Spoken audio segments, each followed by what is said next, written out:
Good afternoon, everyone. At the outset, let me thank Mr. James Dearsey, the CEO of UNISU, for having given us this opportunity to present this panel discussion. UNISU has designed this conference called Reconnect in connection with what the pressing issues that the real estate industry faces. And it is in this context that this panel discussion is being organized. Before I introduce the team members to you, the panel members to you, some thoughts on really the background to the sustainability do's and don'ts, as is mentioned in the introduction of this conference. The UN had mandated the Sustainability Development Goals sometime in 2012 in Rio de Janeiro. The objective was to produce a set of universal goals that everyone can follow, and it will sort of adhere to the challenges that every economy, every political establishment in the world is facing. The SDGs, as they are popularly known, replaced the Millennium Development Goals. The Millennium Development Goals were known as MDGs, and that was introduced again by the UN sometime in 2000 and 2001. And the MDGs focused only on four aspects, basically: eliminating poverty, eliminating hunger, eliminating disease, and education for all, right? By and large, primary education. The MDGs, many countries, including India, have done substantial work towards the MDGs. And more than 1 billion people have been lifted out of extreme poverty since 1990. Child mortality has dropped by more than half.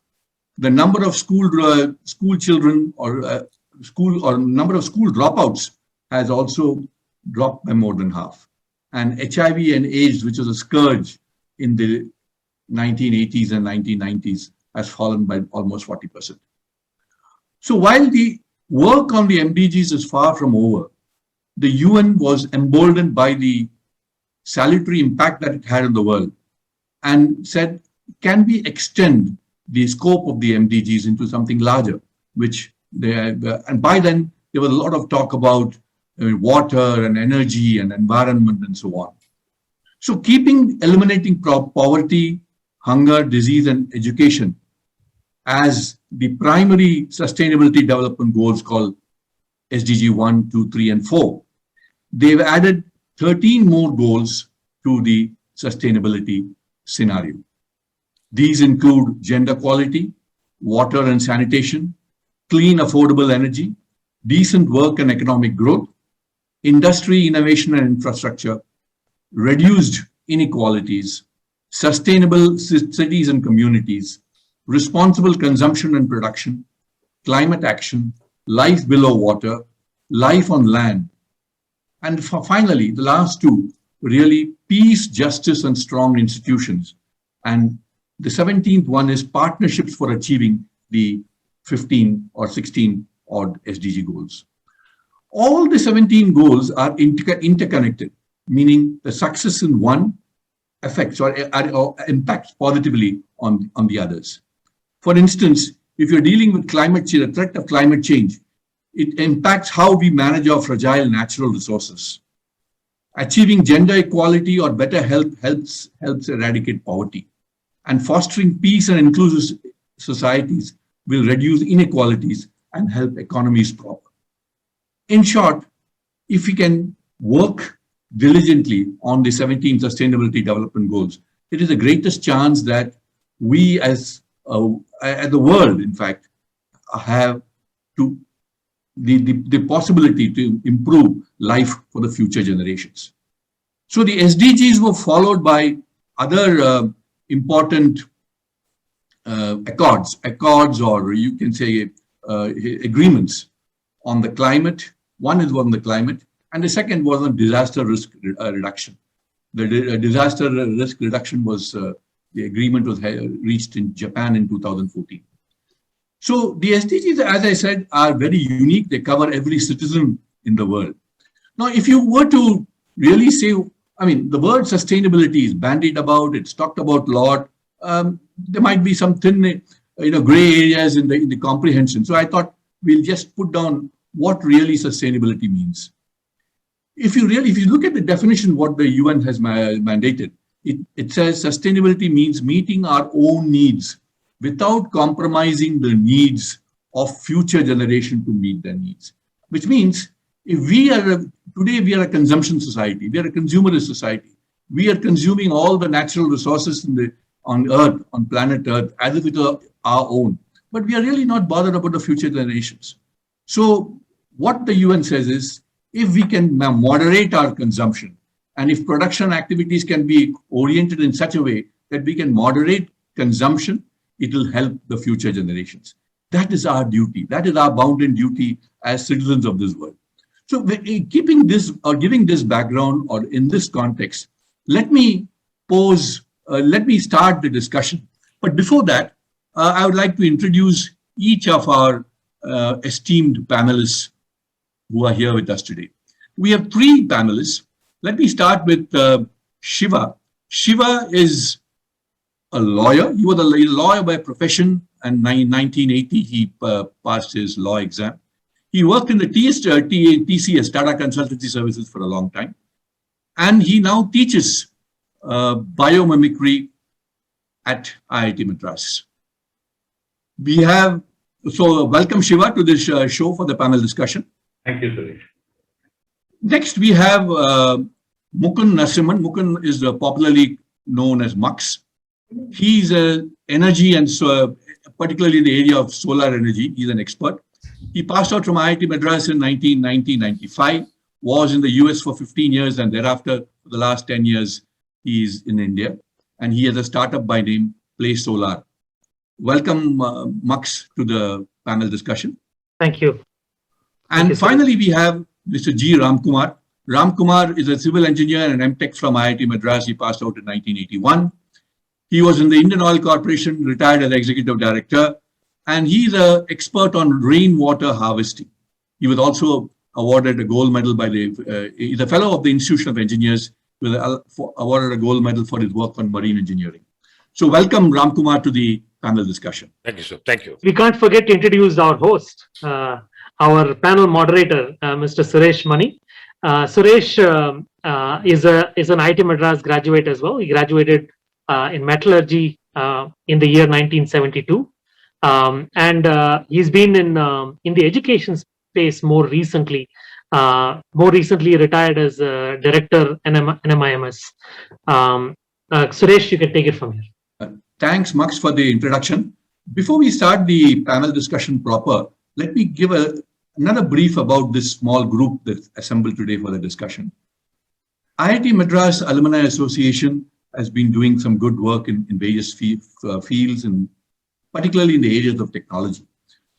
Recently, the IIT Madras Alumni Association has decided to form a social impact action group. Technology, if it has to be used, or technology should be used to better society. If technology is used to better society, I think it will have a far-reaching impact. And the social impact action group of the IIT Madras Alumni Association is concentrating or focusing on 3 or 4 areas. One is water.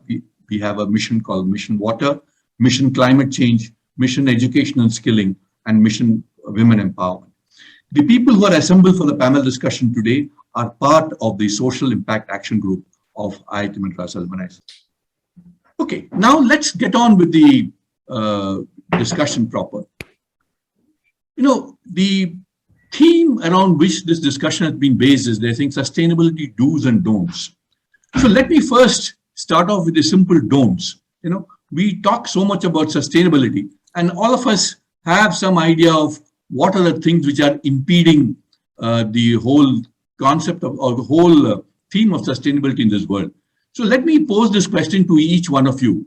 What are the simple don'ts that we can adhere to as citizens of the world to promote sustainability? May I start with Ramkumar first? Yes, sir.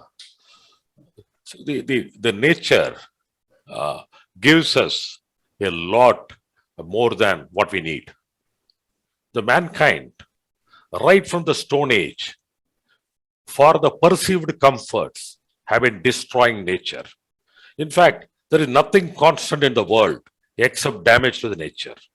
The first don't is, please do not damage the nature. Let us do our bit. The Mother Earth is forgiving. I take one step forward.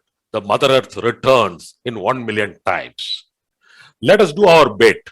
Let us not, for our perceived comforts. We do not know whether the comfort is worth it or not. We go for it. For the perceived comforts, let us not damage the nature. Wherever we do something, let us maintain that the nature needs to be cared for so that the Mother Earth and the planets protects all of us. That is the essence of sustainability. Okay, Ramkumar touched on Mother Earth and nature. I think it's very, very succinctly put. Now, the same question let me pose to Mukund. Mukund, what are the simple don'ts that we should follow to promote sustainability? I mean, I think it could be the essence of the word sustainability has in it maybe the perception of someday maybe we will be sustainable. I would like to put a don't to it. Don't think it is someday maybe. It is a right now phenomenon. It is happening right now. We are losing sustainability right now. It is not a later someday maybe phenomenon. That's a don't. Okay, thanks, Mux. I think Mux brought a very emphatic time element to this that is happening right now.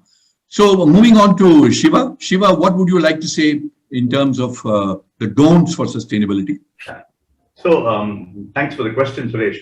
While you were asking, while you were talking about sustainability, I look back on my life and I said, I never heard my grandfather or my father even speak of sustainability.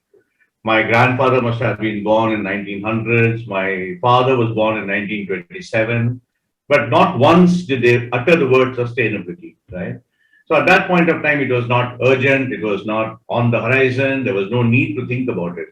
But today we are having a seminar on sustainability. We're talking about sustainability all the time, which means that the context has changed. The context has changed to who we were to who we are, right? So, and for me, you put it very, very well. I don't think there's a better definition of sustainability than saying how can we safeguard for the future at the same time taking care of the present.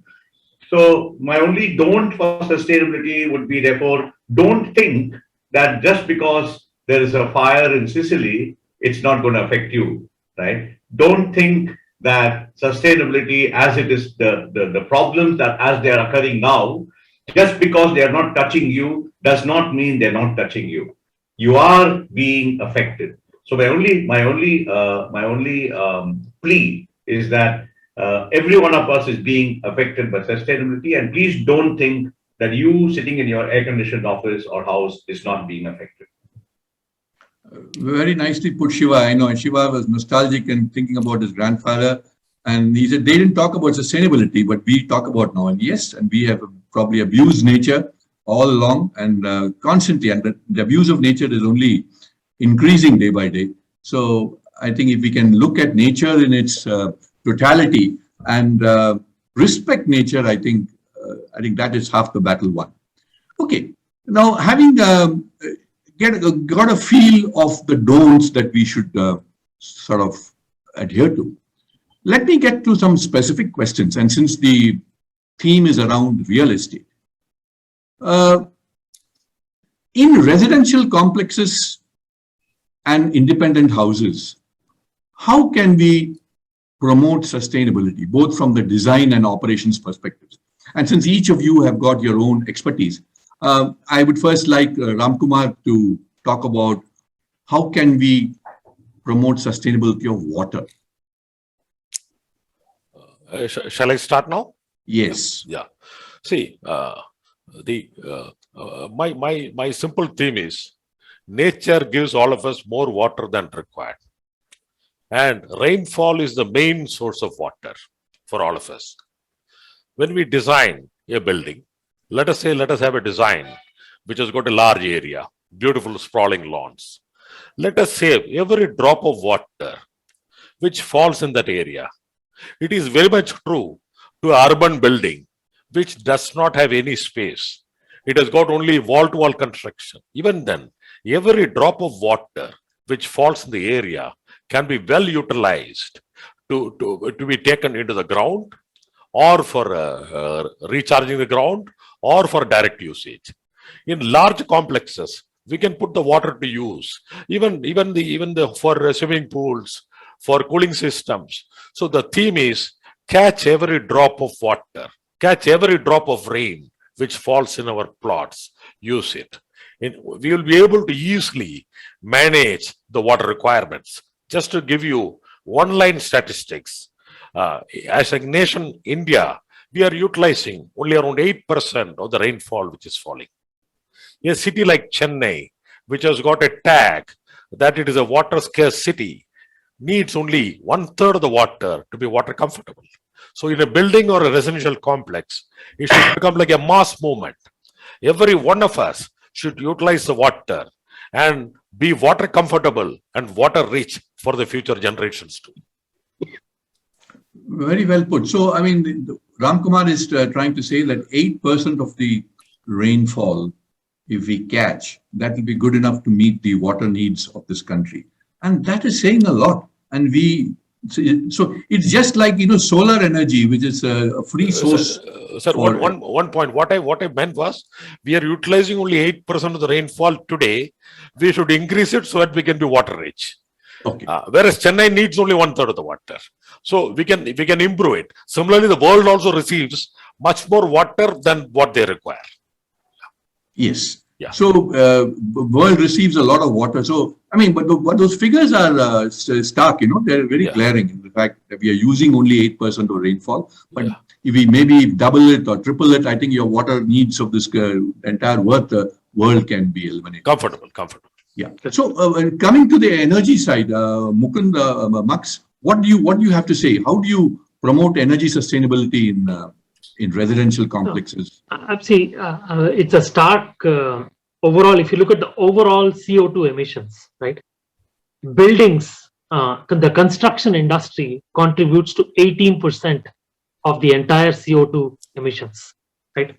So from construction stage itself, we are contributing to a lot of CO2 emission. And obviously the building, when it uses the energy, right now it's mostly coal, right? That's or fossil fuels that are the prime source of energy consumption, primarily for financial reasons, right? They're becoming the preferred energy resource, and they have become, right? But people are now realizing that the cost of having their own distributed energy system, like a solar or a wind turbine on their roof, is becoming a lot more affordable, and they're getting payback periods of less than 3 years. Where they put in the upfront cost, it looks pricey upfront, but they get the energy payback within 3 years, and the resources available for the next 22 years. So it's a 25-year asset. Even at the end of 25 years, you still have 80% of the initial power. So, which is fantastic, right? So, and that is a big realization that is getting clear, and clearly. Any building with up to 4 stories of building, right, with the available roof space, you can cover the entire load of the building using solar on its own roof, right? Once the building becomes taller, what happens is you have the consumption is proportionally higher, so you might not be able to cover full load. But there are off-grid solar solutions available for such buildings where you can wheel the power from anywhere in the same state, and that way you can completely offset. The concept of net zero, I think, is very important for energy, and it's happening in many buildings. Many corporates are taking into consideration, and also many residential complexes, apartment complexes, individual houses are becoming solar.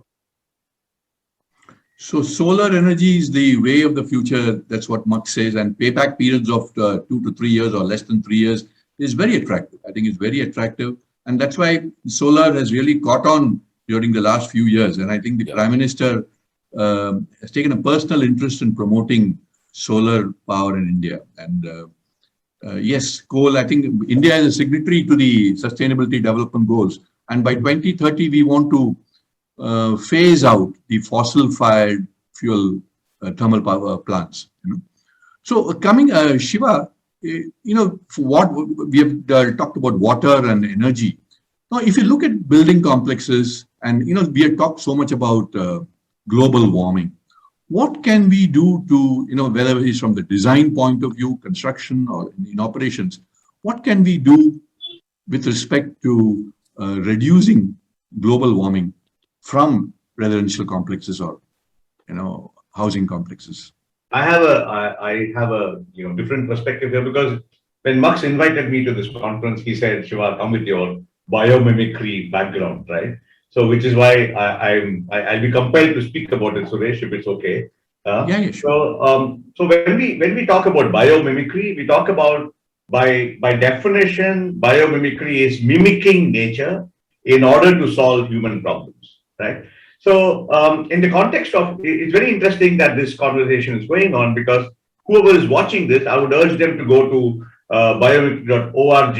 It's a beautiful website, or it's the website from which I learned biomimicry from. So essentially, biomimicry means mimicking form, process, or system. For instance, I walk into a forest and I see a lotus leaf, and I look at the lotus leaf and I find that the lotus leaf is not dirty. And then I look at the lotus leaf even more closely. I find that it's got these small microstructures. When the water falls on the lotus leaf, the water is washed away along with the dirt. Now, I start to learn that nature has some technology built into it. Now, the question is, can I imitate this technology to solve real problems? And that exactly is biomimicry, mimicking biology. Now, coming back to your question, the question is, does nature have inventions or innovations to solve building problems? And you're going to be very surprised when I say that there is this architect called Mick Pierce. He had to construct a mall called the Eastgate Mall in Harare, and he was asked to make this mall with very less energy use. So fortunately for the world, Mick Pierce was also an ecologist.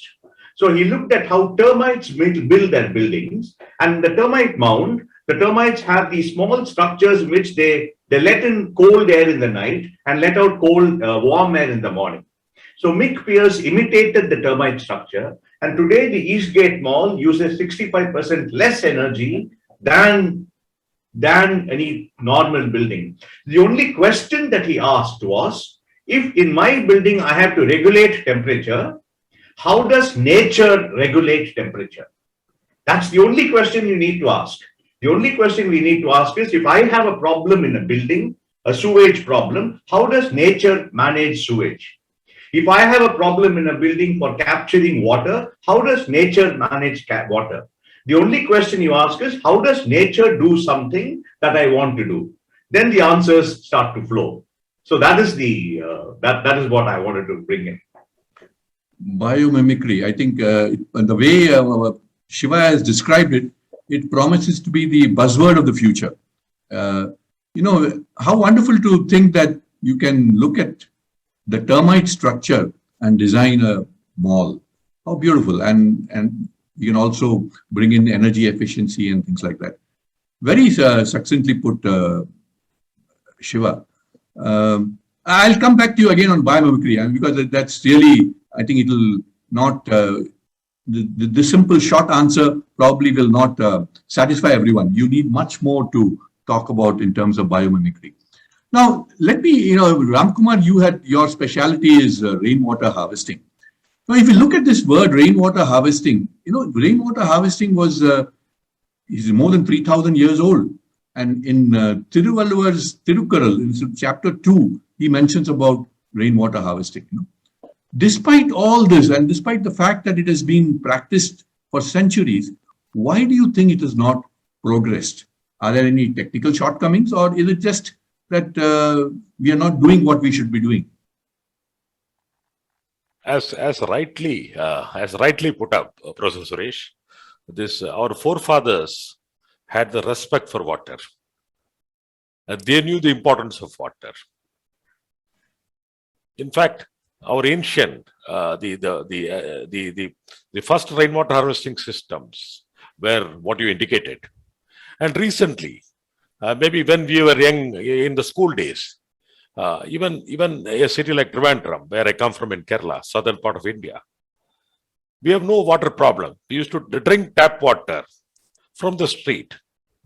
And all the kings, what they have done, they have got beautiful temple ponds, which are fantastic, RWH structures. They absorb the water during rain, maintain the water level of the entire town.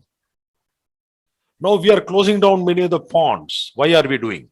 So what we are doing, as we have progressed technically, we have got more interested in doing wrong things. In fact, it is technology and the selfishness of the human beings which has created the problem for rainwater harvesting. Rainwater harvesting by itself is the simplest thing to do. As Professor Shiva has outlined, biomimicry, when we did not have buildings constructed, the rainwater is going into the ground.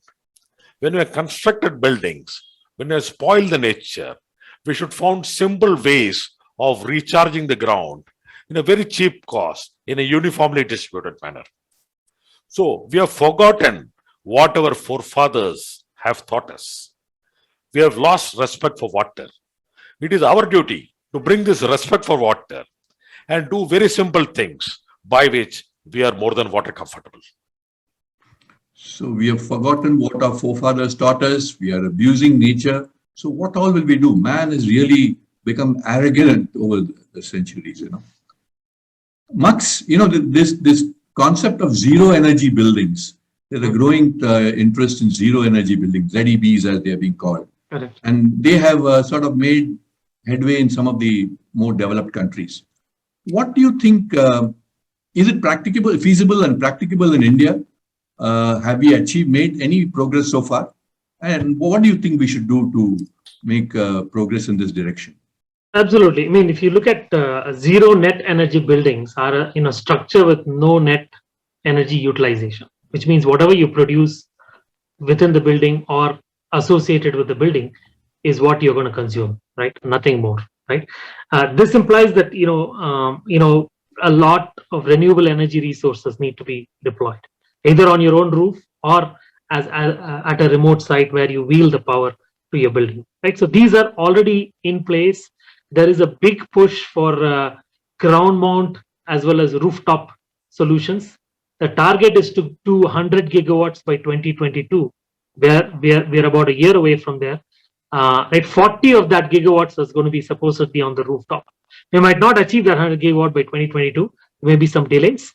There has been some policy issues going back and forth, but now I think it's clear that rooftop is the way to go for distributed energy on your own roof, and you can actually produce in entirety for a 4-story building whatever it is that you consume right on your rooftop. And it is not a dream. It is not a someday maybe. It is happening right now, as I said, and that's great. Has the government of India set any targets for this in terms yes, of? Yes, as I said, 40 gigawatts was the target for rooftop, and that is growing as well. And we have achieved maybe 20% of that. There is a long way to go, but still the milestones are set to increase. A lot of rooftop-based tenders from government is already in place to take this number significantly higher. Okay. Shiva, you eloquently described biomimicry, and from the little, at the outset, I thought biomimicry is primarily to deal with we employ biomimicry primarily to deal with climate change. Am I right in this assumption? Or if that be so, then it is connected with SDG 13, this Sustainability Development Goal 13, which relates to climate action. But from what I can probably foresee, maybe biomimicry can be employed for the other SDGs also. Am I right, or there's something lacking in my understanding? Suresh, I think you should start joining me in teaching in my classes. Seriously, I'm acknowledging your insight, because you just heard biomimicry for 3 minutes, and now you're able to decipher that biomimicry is applicable to almost all the SDGs. And I think you are bang on, Suresh, because if there are 17 SDGs, now you start, like, you very well articulated all the SDGs. Now, what we do in the class is actually give to the students a choice of one SDG. So if you look at the students, we have about 30 students now, and each of those students is picking up an SDG that he or she is emotionally connected with, right? And so out of 30 students, people are picking up no hunger, gender equality, partnership for the goals, anything that they want. And and this is the crux of the whole thing. So once you have a problem to solve, and this is the cornerstone of any creative effort, that people have a problem identifying a problem.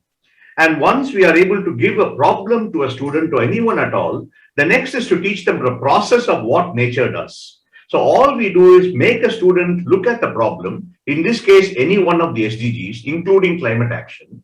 And the student, he or she, once she picks up the problem, then she goes through the process of identifying what in nature has solved the problem and looking at what nature has done, and then translating nature's technology into the real world and bringing that technology, as in Mick Pierce's case. If you look at the Eastgate Mall, it is in no way resembling a termite mound. He's just picked up the principles. So this is what the whole thing is, which means that there is a process that nature employs.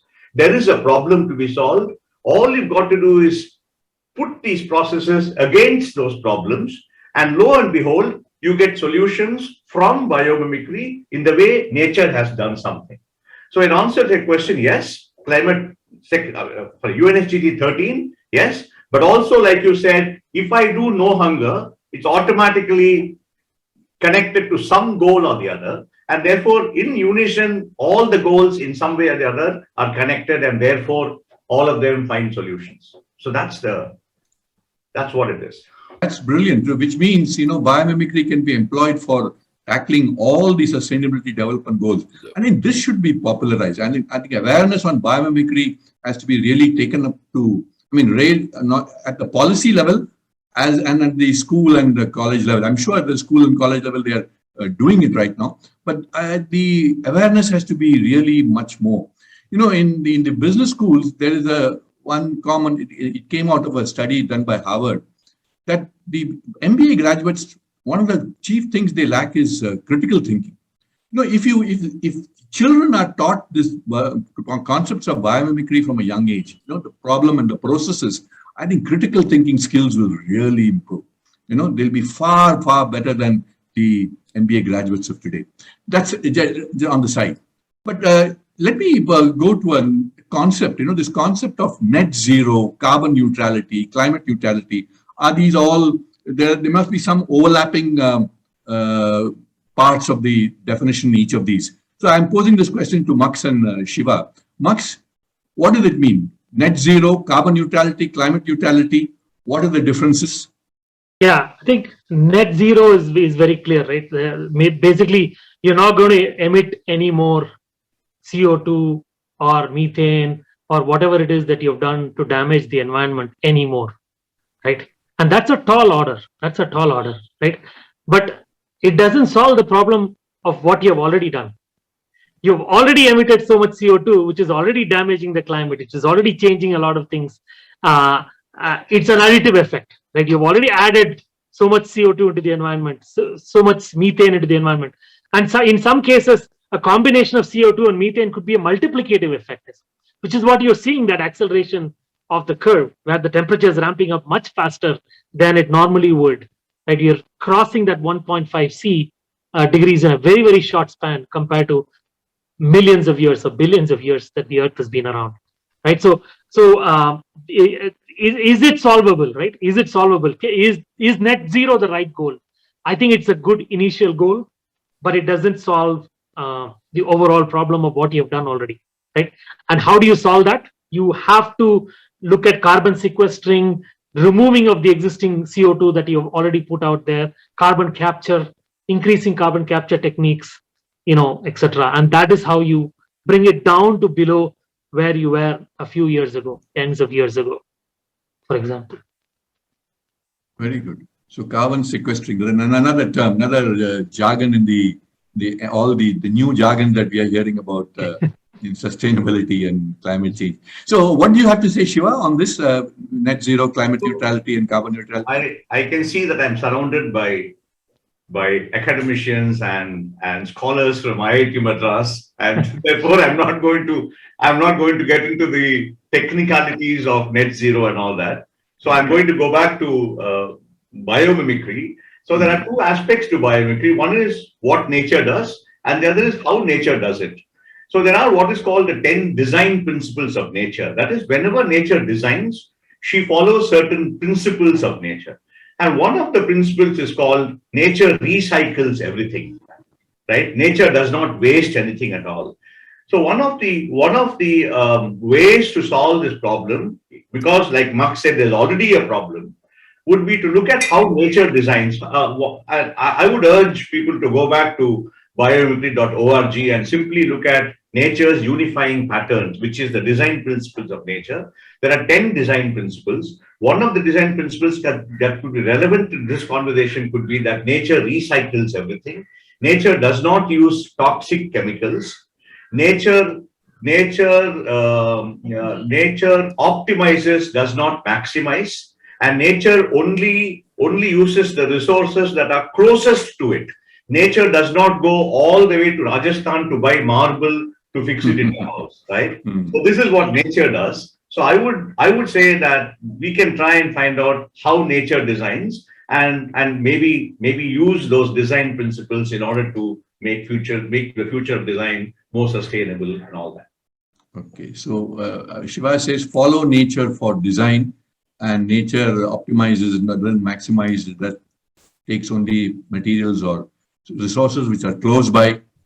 That's great. I think if we follow nature, as I said, half the battle is won. But it's going to be a real sea change in the outlook and mindset of people. But I think it has to be done. There's talk about creating a sustainability index for real estate projects. Many of these buildings, we call them green buildings, some standards here and there. Do you think it's practically feasible, Ramkumar? This sustainability index, in fact, it is a move in the right direction. And one of the parameters in the sustainability index is the efficient use of water. So I will touch upon it slightly in a better manner. In fact, to input cost for meeting the sustainability index of a building is higher, but the returns are fantastic. Whereas in the case of water, as Professor Shiva rightly put it, learning from nature and allowing every drop which falls on the plot to be utilized will involve less cost and pay out maybe 1 or 2 months even. So sustainable with the water efficiency can be substantially improved by simple theme of rainwater harvesting, prudent use of water. That means maybe we do not use a high quality water for the toilet flush. Maybe Delhi people should not send Yamuna water into the flush, or Mumbai should not send the treated Powai water into the flush. That should be treated water. Efficient use of water. That means water for a particular quality for a particular use. So we can improve on water efficiency a lot. So sustainability index for buildings would be definitely is a good move. In addition, even older buildings should have 2-pipe system.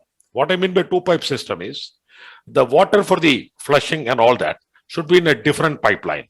Many of the old buildings does not have 2-pipe system.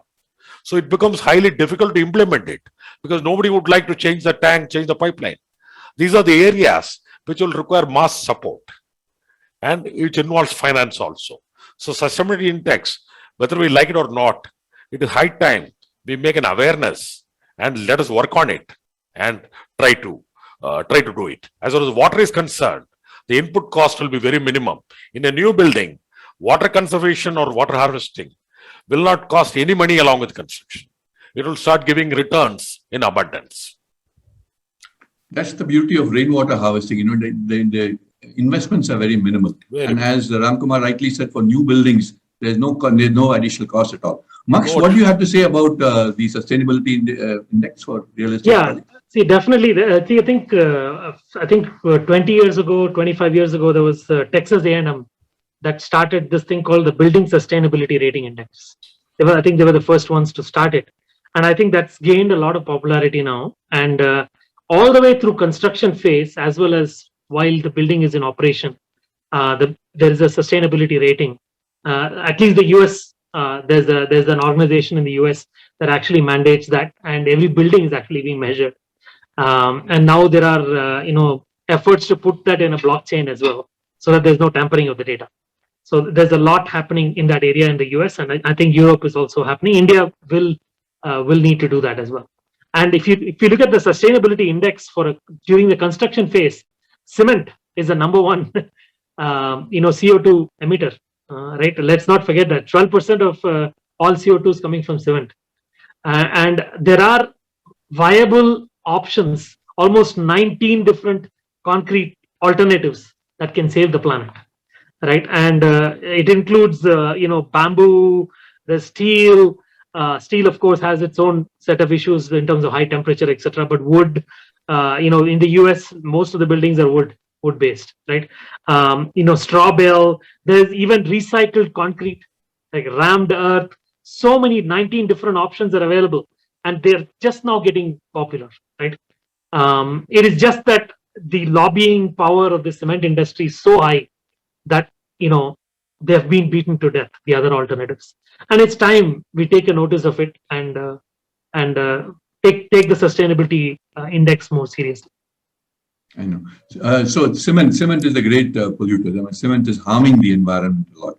Shiva, I'm not going to pose the question directly to you. Yes, Ramkumar and Max have mentioned about the necessity of having sustainability index, but the sustainability index is an outcome. So how can you, since you're a biomimicry expert, should we build in on the input side some biomimicry specifications for creating the index? Okay, so I would have passed this question if you hadn't used the last line that you said. This question is more for Ramkumar and Max because they understand sustainable buildings. But I'm not going to pass it simply because of the last portion of your question. So what I think we should do is whether it's a bit. So for instance, there is something called a Namib beetle. Now, the Namib beetle lives in the desert in Namibia. So what it does, whenever it needs water, it turns its hind back towards the fog, and it's able to on the back of the Namib beetle there are these ridges, and when the water evaporates onto the ridges, it directly goes into the beetle's mouth, and that is how it sustains itself. So if I have to look at the organism called Namib beetle, I'm only saying that we should also look at the building as an organism, as a living building, and find out how can we make a building living instead of dead. Can concrete grow itself, right? Can a building grow? Can a building make water instead of relying on rain? Can a building actually do things that human beings and nature does? Is the thought that's coming to me. I don't know whether it's an appropriate answer or not, but I thought that would be a very futuristic way of looking at the building. Can we make living, breathing buildings? That's my. I think I would like to add that the water is governed by nature. So because of building, let us go by biomimicry and save all the water. That the building not stop the water from being utilized. Yeah. I never studied biology, but today I'm learning so much about biology and the termite structure, Namib building and biomimicry. I think all learnings for me. Thanks, Shiva, really. Let me come to this. Today we talk so much about artificial intelligence, and our AI is going to be the thing of the future, and AI is going to transform our lives. Of course, the other side is going to reduce jobs, etc. How can we utilize AI to make our buildings more sustainable? What are the new technologies that have appeared in recent times, or what might appear in future to make our buildings more green? Let me start with Ramkumar. Definitely, AI and automation are good tools to use the energy more efficiently. Like all these green buildings, they are using a lot of automation. Now, the artificial intelligence, when it comes to water, see, now world over, what has happened? I'll be touching more on water. World over, right, in the case of India, what is happening? The annual rainfall, by and large, remains the same, maybe about 1 meter. Now, what is happening? The number of rainy days are reducing. That means we get torrential rains over a small period of time, which becomes difficult to use. This is a phenomena which we have to predict why it is happening. Why it is happening is because we are not living with the nature. AI can be used as a tool. How to overcome this phenomena and how do we manage? And one more important aspect is AI can do a lot of automation, so many things it can do. In the case of rainwater harvesting, since you have learned to disrespect water, which our forefathers have taught us, is there any method of AI putting in some intelligence into the human beings that learn from animals and try to conserve nature? The artificial intelligence should learn from the simple beings like the animals, like the birds, and find out how best we can use the nature better. Okay. Max, your thoughts on use of AI? Definitely. Yeah, I think it's the in thing. If you're not in AI, you're following something called natural stupidity. So I mean, I'm just joking here, but AI is clearly there are methods available. As you know, the sun shines in the day, and peak power usage is early in the morning and late in the evening, right? So how do you manage that when there's something called a duck curve that's happening because of that? There's a lot of AI software that's being now developed and deployed to add the appropriate amount of battery capacity, which will store it, right, and use it during those peak hours, so that you don't have to use peaker power plants. They don't need to be turned down at odd hours, etc. That's one application of AI, and there is multiple other use cases where you know, not everybody has the real estate to put solar on their roof, right? Can you sell your excess power directly to your neighbor, right? There is a technology that is being developed to do that, where the cable company, the electricity grid company just becomes a cable company, and they get paid for the transmission, providing the transmission infrastructure, but the energy is actually translated between the producer and the consumer. The concept is called prosumers, producer and consumer in one platform. So AI, as Shiva and as Ramkumar and Max have said, we've got a great applications in terms of promoting sustainability. Now, when I come to Shiva, to me, it appears that AI and biomimicry will be lethal combination. You know, they add synergy. But how do you use AI really to promote biomimicry? Can you give some specific examples? Okay, so therefore, okay, if you go to a web page called asknature.org, it's got what is called a taxonomy of all the organisms in nature that solve some problem or the other, right? Right now there are some 1,800 organisms. Now each of these organisms does something or the other by way of solutions which we can learn from. So one idea that comes to me as to how AI can be used is, can we have data that's readily available for that the minute I ask a question as to how does nature solve it, it gives me immediately the answers as to what are the organisms, in what context. For instance, even though I told you about the termite mound principles cannot be used if you are going to build houses in a cold setting. The context is important. Termite mound is okay for deserts, not for cold. For the cold setting, you go to the polar bear and find out how polar bear regulate temperature. So the context of the building, right, where the building is situated, whether it's in Madras or in Bombay or in Delhi, that has to be taken into account. And at the same time, what in nature and how it does has. So therefore, I think AI can play a big part in making data available to you at a moment's notice, number one. Number two, there is something called swarm technology, which is based on the beehives, which tells you where the building, where it's an intelligent system of saying where the energy is being used and wasted. So for me, the advantage of teaching creativity is that you are able to freely use imagination whenever you're in trouble. So your question, because I'm not, for me, I can use my imagination now and I can say, maybe in the future, the building can tell you what to do. The building can tell you how much water you have spent. The building can tell you that, Shiva, for this month, you have exhausted your water limit. If you're going to spend some more, then you have to do something else, right? Maybe we can start a futuristic building where the building talks to you, where the building communicates to you, instead of the building being once and for all and things like that. I'm sorry if that was No, it's a very valid point. So just to add to that, Shiva, one point is what UC Berkeley did for the woodpeckers, right? They studied woodpecker basically are known for exceptional excavating capacity, right? So the creatures, they use their beaks to forage into, for insects, etc., to create nooks for themselves, right? And the woodpecker, bores these holes, and they experience deceleration of 1200 times the gravitational pull, 1200 Gs, right? Imagine taking that kind of stress in the beak. How is it able to do that, right? Nearly 22 times per second, it's doing that.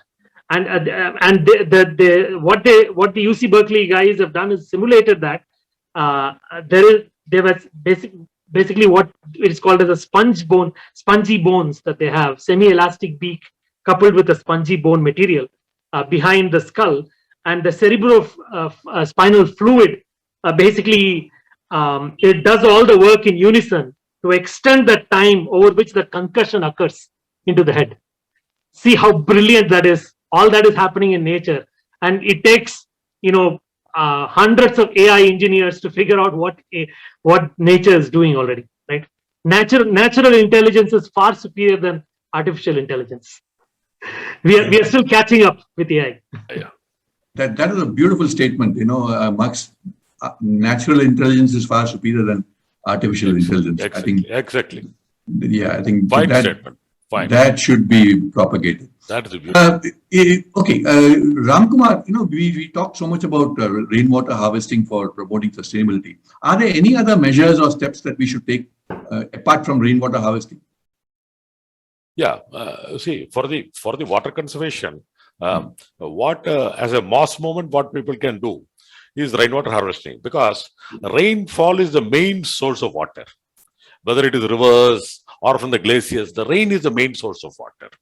So even if you do the like, for example, the maintenance of the rivers, cleaning of the rivers, maintaining greenery on both sides of the rivers to improve runoff, and maintaining all the water bodies.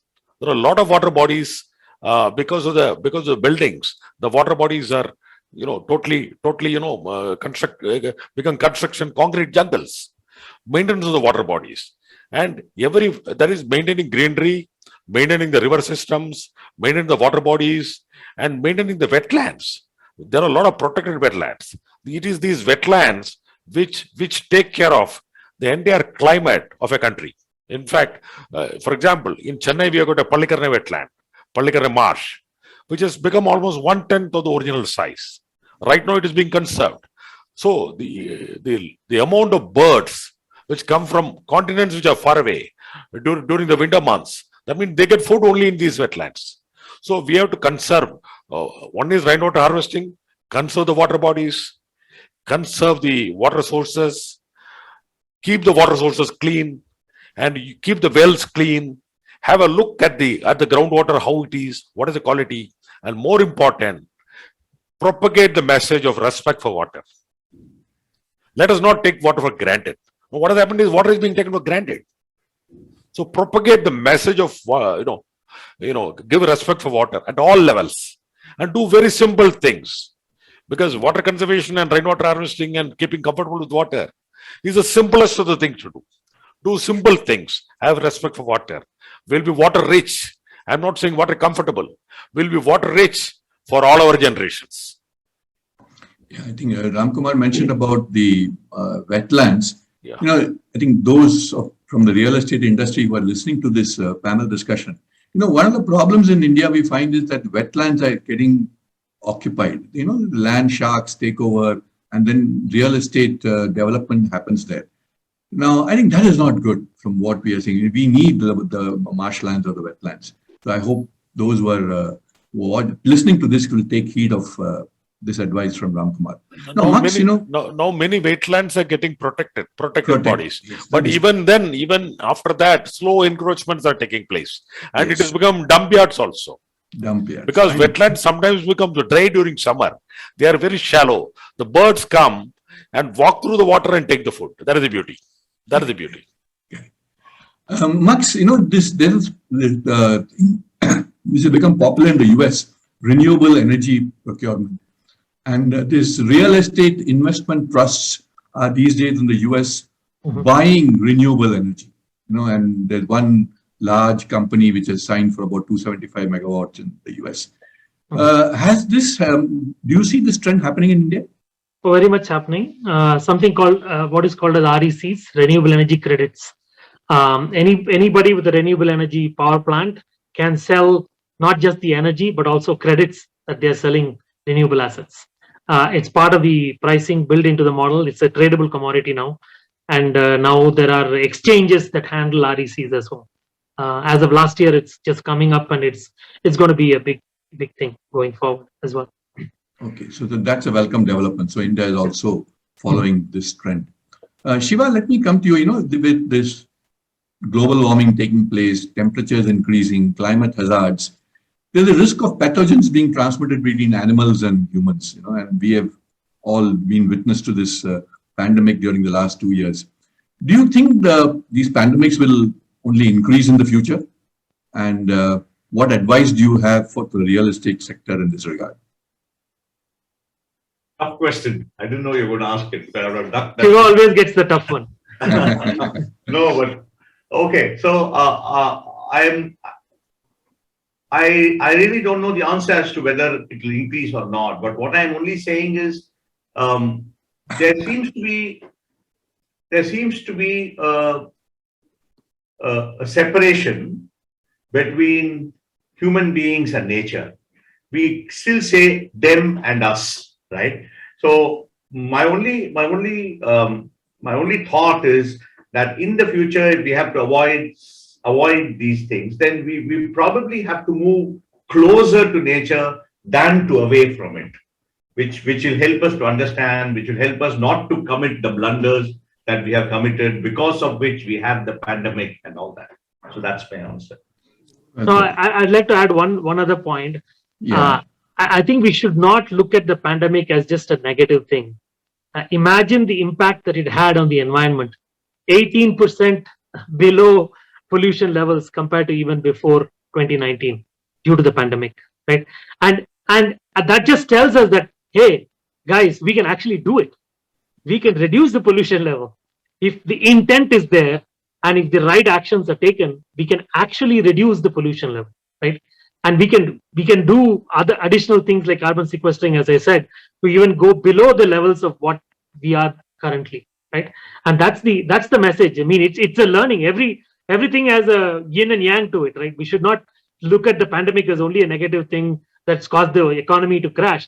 But the other point that Shiva would also like is how we have moved away from economy being above and beyond ecology, right? And I think that's a problem. First, the ecology. Below that is what we call as the nature. I mean, your surrounding and societies, right? And then below that is the small thing called the economy. But is it the case now? Absolutely not, right? And that's how we moved away from nature as well, as Shiva pointed out. Yeah. And but for the pandemic, we wouldn't have been having this panel discussion on a virtual basis. Yes. But for the pandemic, all of us would not be working from home and saving energy, saving commuting costs and things like that. So pandemic has taught us a lot. I mean, it's whether it's more negative or more positive, it's a debatable question. But really, it's been a great source of learning to all of us in terms of at least ecology. Now, before we wind up this discussion, this fascinating discussion, I'd like to put one question to each one of you. From a long-term point of view, what would be, in one sentence, I don't want a long answer, one sentence, in a lighter vein, as if there's no tomorrow, what should we do to promote sustainability in the real estate space? Starting from Ramkumar. One line answer would be love nature, contribute to nature. Nature will take care of you, take care of all the future generations, all the plants, all the animals. Mother Earth will take care. My answer is simple. Love nature, do what you can today. Don't wait for tomorrow. Okay. Mukund? Yeah, I think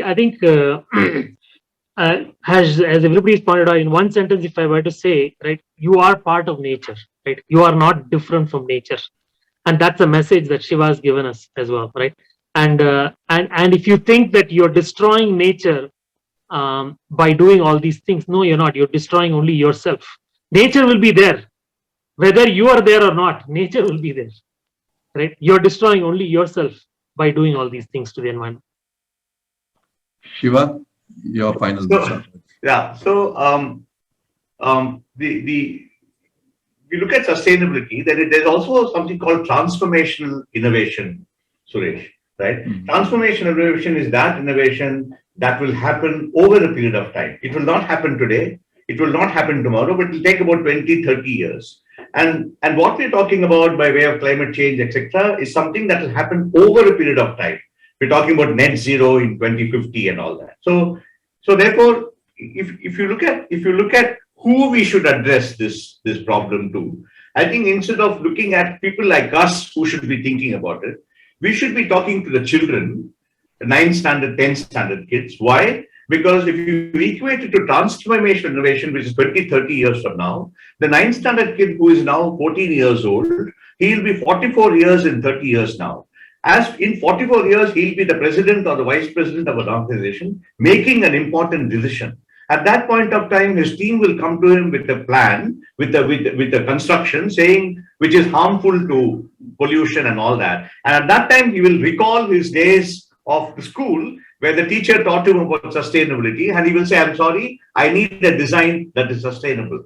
So I think if we can concentrate all our energies with the children of this country, maybe at the right age for me would be 9th standard, 10th standard kid, and keep that curriculum going, right? Not just forget it as a subject, but something to do for the next 25 years. Every time he gets some WhatsApp, some message on sustainability, some message on green, some message on conservation, etc., then I think we are on the right track. I think that's what I would do for tomorrow's sake. Very well put, Shiva. So friends, we have come to the fag end of this fascinating discussion, enthralling discussion. I mean, and we had 3 panelists who are experts in their own right. They are eminent in their own rights, and they brought different perspectives. I think one of the bottom line of the discussion that we had for the last hour or so was respect nature. Don't forget nature, and be a part of nature. I think that is the one connecting thread which all the 3 panelists mentioned. Now, with particular reference to the real estate industry, I think the real estate industry has a lot to think for. It has to, I think, there has to be a mindset change in terms of conceiving real estate, in terms of designing housing complexes, in terms of designing houses. And biomimicry, as Shiva pointed out, I think is going to be the thing of the future. Is going to bring about a sea change in the mindset in design itself. We have a lot of software built into our systems for design, etc. But now we'll have to really see how artificial intelligence can borrow concepts from the nature or borrow thoughts from the nature in terms of designing, be it for the energy systems or the water systems or the buildings themselves. So there's a lot to learn, and biomimicry is going to be the things of the future. As I said, water we have to respect. We have been disrespecting or disabusing or abusing water really. But water is, nature is so friendly to us, and nature has given us abundant water that if you respect nature and respect water, I think there'll be no water problem. Solar, as the energy expert Max pointed out, we are using the sun, which is the free source of energy, and that's going to be the thing in the future. If we can build in these concepts, and I think the whole construction technology, the design of buildings and real estate has to undergo a sea change. I do not know. So those from the real estate industry who are listening to this discussion might, really go back to the drawing board. Go back to the drawing board and see how can they design complexes which can be sustainable in future. Because if that is not done at this stage, we are doomed for the future. We had a pandemic now. The pandemic might have taught us many things, but we are not promoting sustainability, and the future generations are at risk. So for the sake of our children, our grandchildren, and our great-grandchildren, I think it's incumbent on us to really go back to the drawing board and look at design of housing complexes and residential complexes from zero. It should be just as they say, zero-based budgeting. It should be zero-based design of housing complexes. Thank you very much. This has been a great opportunity given to us by UNISU as part of, and Mr. James Jersey. We are grateful for this opportunity to present our thoughts. And thank you, panelists Shiva, Ramkumar, and Max, for this enthralling discussion. I think you have really opened, hopefully, the eyes of many who are, eyes and ears of many who are listening to this. Thank you very much. Thanks a lot. Thank you. Suresh, you did a great job, Suresh. Thank you. Suresh, thank you Thanks. very much. Wonderful.